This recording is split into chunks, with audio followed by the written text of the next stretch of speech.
Speaking of Christmas, miracles do happen at Christmas, and it may take a miracle to have a Santa Claus rally this year that takes the markets back in the green for 2018. So far, the Dow and the S&P 500, they're on track for their first annual decline since 2015, and the Nasdaq hasn't had a down year since 2011.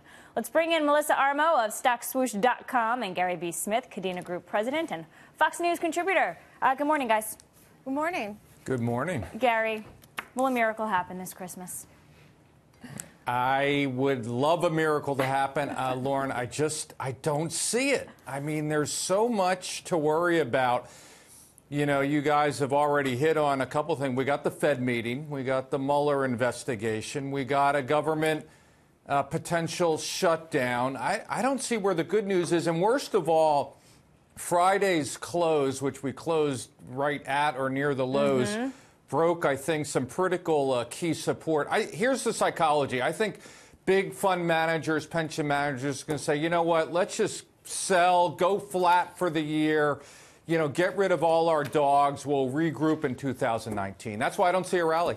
You don't see a rally. All right, Melissa, I want to know your thoughts on that and also what you make of the Fed meeting this week, what they do on interest rates, because amid that key decision, we have in bear market territory the S&P financial sector, as well as energy and materials. Well, good morning. My call is that we may have a rally at the tail end of 2018. So it may not be a Christmas rally, a Santa Claus rally. We might call it a New Year's Eve rally. We literally may rally within the last 1 to 2 to 3 days of the year. So it could happen anytime between today and December 31st, the last trading day of the year. And here's why I think that we're gonna rally. Because the market really hasn't, for me, technically speaking, gone into a bearish trend. We're still holding the uptrend. It's really about control. Right now, it's a tug of war between the bulls and the bears, but I'm still seeing the control on the bullish side. So if the controls had lifted and gone over to the bearish side, we'd see way more selling. Now, I know we've seen selling,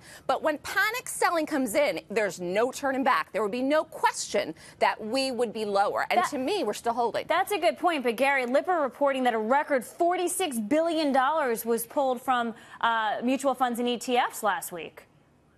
There's no confidence out there. You know, Melissa talked about capitulation. I think that's the part of it. We still haven't seen that huge, even though 500 points on Friday, you know, seemed big. We haven't seen that, what would it be, 1,500, 2,000 point downtrend. Melissa might be right. We might get a rally, but it might be 5, 10% lower than we are here.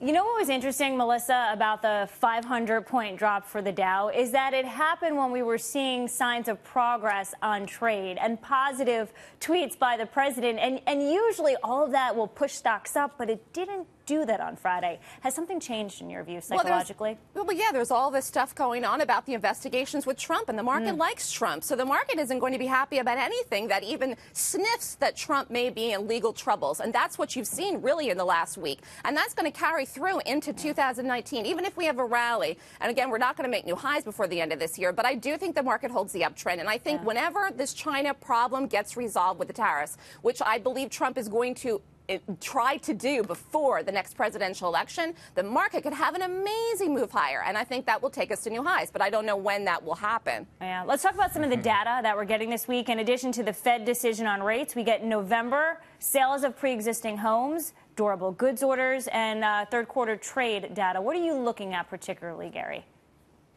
Well, definitely the home data. That's the, you know, if people's economic fortunes are built on, you know, 3 legs, employment, wages, and, you know, the price of their homes, that's one of the key legs. That's the thing I always look at. I see that report being fairly bearish. You know, you look at home sales in places like Las Vegas are coming down, California, prices rather.